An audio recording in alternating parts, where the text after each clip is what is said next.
He's more than just a gardener. Oh, he's synonymous with good looks, isn't he? He's synonymous with that. And he was knocking around Oprah there. Oh. Remember he was knocking around Oprah? Yeah.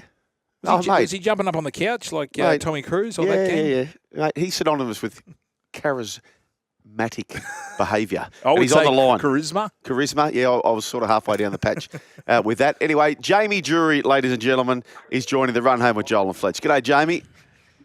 G'day, Joel. G'day, Fletch. How are you guys? Going mate, enormous. there's a new show called Growing Home with Jamie Durie. Let's just rip the Band-Aid off and get straight to it, Jamie. What's happening there? Well, episode 1 aired last Friday night, and it was tremendous. We got such incredible response, and weirdly from across a whole range of demographics. Like it was bizarre. Like wow. Our social media blew up. It went viral. It was really great because I think the difference with this show, unlike any other show I've ever done, is that I'm not just building a garden. I'm building an entire house. Wow. And I'm not just building any house. I'm building my own family's house. Oh. And it's completely off the grid. Okay, what does that mean? Would you say completely off the grid? Like it's fully sustainable? Fully sustainable, off the grid. Geothermal probes go 120 metres into the ground, 7 of them. Wow. We've got 42 solar panels on the roof, 0 VOC paints, right down to even the fabrics we use are recycled ocean plastic fishing nets. So it's pretty crazy the lengths we've gone to. I've spent the last 5 years researching everything we possibly can to build the greenest house we possibly can at this point in time. Jamie, did you say 120 metres down? 7 probes, yes. Wow. And what do they do? Yeah, what are the 7 probes going to do? Well, basically what it does is it pulls the heat. It uses the temperature change between what's above the Earth and what's below the Earth, and it stores the heat down 120 metres down below the Earth, and then it reuses that heat in the winter to heat up all your slabs. Wow. So it reduces all your energy costs by up to 80%. One guy we went and did a story with, he put down 2 probes in his backyard, cost him 20 grand, and he hasn't had an energy bill in 3 years. He got a check back for 8 cents the other day. Wow. So, with the cost of living crisis, why aren't we looking at solutions like this? Yeah. 120 metres. I can't believe that. 120. That's more than a football field, Brian, down. Yeah, I just cannot fathom it. Is there any joint like this in the world, in Australia at the moment, Jamie? I don't know that there is, to be honest. I think this is a very unique house. And I don't know what compelled me to take it on, but I've in true Durie style, I've bitten off a bit more than I can chew, and I've been chewing like crazy for the last 3 years. But we've been documenting the entire process from woe to go. And, we've gone through all the same sort of stuff as most other Aussie families have. I mean, rising interest rates, building costs have gone up 60%. But, we wanted to put this show on because we felt like the ideas were good enough to share with Aussies on how to build sustainable homes and save money moving forward. Like, yes, there might be a few upfront costs that you build into your mortgage and your construction loan. But, wow, moving forward, if you don't have any energy bills, sweet. Jamie, I suppose it's going all to be revealed on the show, like the cost of it. Is that going to be shown at the end, or do you update it per episode? No, we don't really go into that. Okay. To be honest, we share all the ideas because it really the cost depends on the volume, right? And everyone's got a different shaped house, everyone's got a different design, everyone's got a different size backyard or a different size building lot. So the cost is really up to you. You control that. I'm just here to kind of pepper you with ideas so you can go, oh, righto.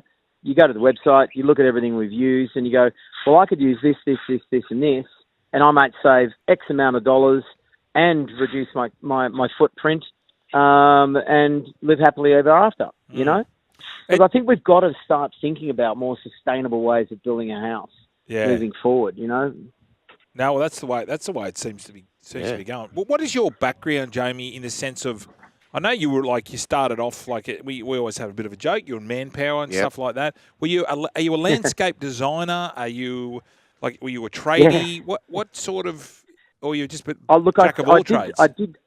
Yeah, look, I started. I did a pre-apprenticeship in carpentry and joinery when I was 15 odd, and left school early. Did a couple of years of that. Didn't quite finish my apprenticeship, which I always regret. And then for some reason got wrapped up in the whole Manpower thing, and that went for a few years and took me around the world a few times. And then at about the age of 25, I got sick of that and went back to school and studied horticulture for 4 years, and became a landscape designer and started up a business in landscape architecture and design, which employed about 170 staff worldwide. Oh, wow. And we did a whole bunch of resorts and hotels all over the world. So I gained a lot of knowledge, doing all that sort of stuff. And everything I've learnt in the last 20 years, I've pumped into this project.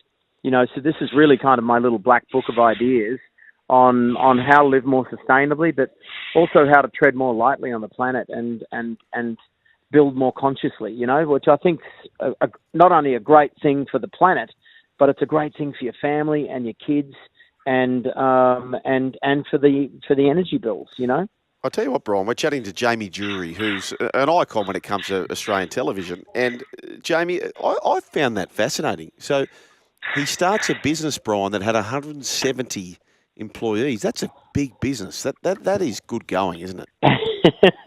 Yeah, I bit off a bit more I can chew then as well. But I was pretty busy flying between all the various offices, and over that 20 odd years, they came and went, and we had different size offices in different areas. But we had offices in Dubai and the US and here in Australia, and it was great fun because I got to work on some really, really epic projects and learnt a lot along the way.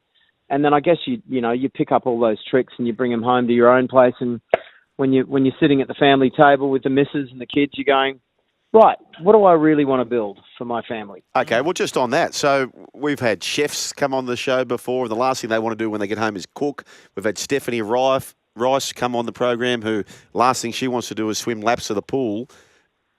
You're so invested into this horticulture, gardening, etc. Building. Is it the last thing you want to do in your own downtime? No, you know what? I have to say, during the most stressful times I've ever had in my life, I have always come back to the garden, and it funnily enough gives me a lot of peace. It gives me a lot of sanctuary. I find a lot of my stress just flows away, even if I'm out there, mowing the lawn or or weeding the garden or planting veggies with my kids or. It really does have a wonderful way of kind of diffusing all of the worries that you have in life, and that's what I love about gardening and the fact that everyone can do it. And gardens have a lovely way of gluing people together as well.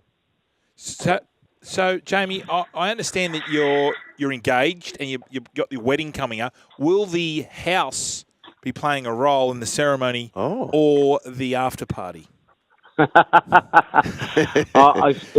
If my producers had their way, we'd be getting married on our new rooftop garden for sure. But as my partner Amika says, over my dead body. Right. Okay. You can still hear the construction going on in the background. I was going to ask now, Jamie. Sounds like you're on the tour. Sounds like you're sweeping. Are you just labouring at the moment? No, I'm not.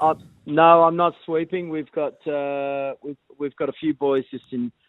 We did just load in a few Jurassic trees, giant cycads, and a couple of big tree ferns from North Queensland, and so we're currently just fixing up some structural bits and pieces to make sure they're all standing upright. Now we've got a text come through here, Jamie. It says 120 metre thermal probes. How are you going to get to them? How are you going to dig them if they are broken or need to be replaced? What do we do there? Yeah, so we use a very, very special material that is an expansive material from Germany. It's a very, very heavy duty pipe that's kind of earthquake proof, if you like. And around the outside of that pipe, we put in an expanding grout which protects the membrane of the pipe. And so if you have any shifts or expansions in soils or anything, it protects the pipe. And it's, this company's been doing it for 100 years, Stiebel Eltron. And, just about every fourth home in Europe are now using this technology to heat and cool their homes. So it's pretty bulletproof. You'd be surprised. Right. And we're only putting water down there. Right. So you literally run water down to the bottom of the pipe, and then it comes back up again at a different temperature. Wow. Okay. And by the way, And that's it. Yeah. Jamie, we're getting lots of texts too. How do we tune into the program? Growing Home with Jamie Durie. How do we get involved if we want to keep an eye on what you're doing? Oh, just tune into Channel 7 every Friday night, 8:30, straight after Better Homes and Gardens. And if you missed last week's episode, go to 7 Plus. You can always stream it or do catch up TV and watch the episodes as you wish. But we were the highest rating show of the night. We won the slot, and ironically, it was very strong in the 16 to 39 demographics, which was great. So obviously, there's a lot of young teamsters out there who are really, really intrigued about the environmental integrity of the show and some of the lessons we're sharing, I guess, and that's what makes it fun for me. It makes it worthwhile because look, if someone steals one of our ideas and goes off and builds something that's just a little kinder to the planet moving forward, then job done, I say. You've come a long way from Backyard Blitz, Jamie, haven't you? Like from those days, now you're talking about 120-metre probes and all that sort of jazz. It's amazing what you. Yes. Now, have you had any? When I know it makes you think. It makes you think very seriously about prostate cancer, doesn't it? Oh yes, yes. You got to get that checked. You got to get that checked. We all need a probe every now and then. Oh yes, some of us more than others, Jamie. Some of us more than others. Exactly. We're not all 7 probers like yourself, Jamie. We're not all 7 probers like yourself. Can I ask you this, Jamie? Well, I do like to be thorough, James. The old 7 prober, Jamie Durie. Yeah. Take us back to Oprah Winfrey. I need to ask you about that. I can't let you go before asking you a question about Oprah Winfrey. Oh, look, it was the most bizarre thing. I hosted Series 1 and Series 2 of The Block many years ago, and we got a call. We got an email actually from Oprah Winfrey's production office, and my managers thought it was a joke. We couldn't. And then we got another email from one of her other producers. She had about 1,100 of them at the time. And then lo and behold, so I ended up signing a 5-year contract with Oprah, and they landed me in the US, every summer for the next 7 or 8 years. And I did, tons of shows over there, probably 30 odd shows. But I kept a house here in Australia and kept coming home every few months. And that, because I didn't like to be too far away from home, but, I'm glad I did because I've come back to, I think, a great new career, a beautiful new show, a lovely fiancé, and two new kids, 1 and 3, and life's rolling, I tell you. Yeah. Oh, 1 and 3. Any advice, Brian, for the luck. speech at the wedding? He's got the wedding coming up. Anything you'd give him? We're taking a lot from Jamie. Yeah. If you can cry, even if they're crocodile tears, just bung that on. The girls love that, even if you don't really mean it. What about if he just looks at her and says, "Dreams are free"? Oh, yeah, but then he's stealing your sort of... Yeah, I know. Where is your fiancée Australian?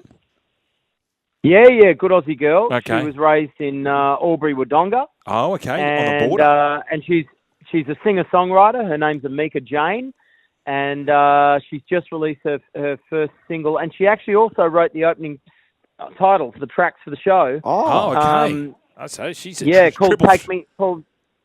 Yeah, she's a triple threat. Don't worry about that. She's much smarter than me. Triple threat. She's a triple threat and a 7 prober. Yeah. If you probably not. No, I hope not. That's my job. No, that's right. Exactly. Jamie. Now, Jamie, with your background of dancing, have you come up? Because it seems to be all the rage now that the bride and groom come up with their own little dance. Are you thinking about wowing the crowd with your own special rendition? Or something? Well, it's funny you say that because I was in Perth a couple of weeks ago doing the Perth Telethon and had such a good time. And I bumped into my old dancing partner from Dancing with the Stars, and we did this incredible Argentinian tango. And it was, I got to say, the sexiest dance I think I've ever done with my clothes on. Yeah. And you could go back and watch it. So it was only a year. It was 2021, I think. It's my screensaver. What do you mean I need to go back on it? I look at it every day when I'm on the ferry. I'm just coming over the ferry. Siobhan's very easy on the eye too, but she's also a very, very good dancer, professional, of course. And she taught me this Argentinian tango, and that is the dance we want to do at our wedding. So she's going to come back and train the both of us, and that's the dance we're going to do. Yeah. I love that. Jamie, we've taken way too much of your time, but as we started the interview with Brian, it is your Wacky Team Wednesday. We've actually never asked a guest to nominate a alumni. So the context of this, Jamie, is it's got something to do with gardening. So we've got like Barbara Bush is my number 13. I've got Leaf Garrett. I've got Jose Canseco, Twiggy Forrest. So you're getting the drift. Could you nominate someone? So it's got to be a celebrity, but a celebrity who could be involved or the theme of the gardening. Probe? Is there a probe? That's probing now. I think you're digging deep there. I'm thinking. Hedge. Well, it's got to be someone in the Bush family, right? Yeah. Well, I've got Barbara. Do we throw George W in? Is he still with us? Or is he Brown? George W. Bush. Yeah, why not? Is he Brown? I've got one, Brian. George W. Bush. What about Rose Hancock? Yes. Rose Hancock. Oh, so it could be flowers. Rose Hancock's a good one. Yeah. What about Mariah? It was kind of wacky. What about Murray? Yeah. Hadley. Mariah. Click on the weed back icon.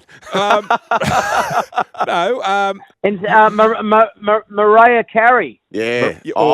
But you know Mariah. What about Mariah Gunn? Yeah. Mariah Gunn. Mariah Gunn. Get that into you. There you go. Yeah. Inspiration. Mariah, you got the I like juices, Mariah mate. Carey. Yeah. I like her too. You ever met her? Seems a bit crazy. I haven't. Yeah. I haven't. No, but I have heard. I have heard she's a lot of fun. Hey, Jamie. And a little bit cray-cray. You're a lot of fun too. Can we get you back?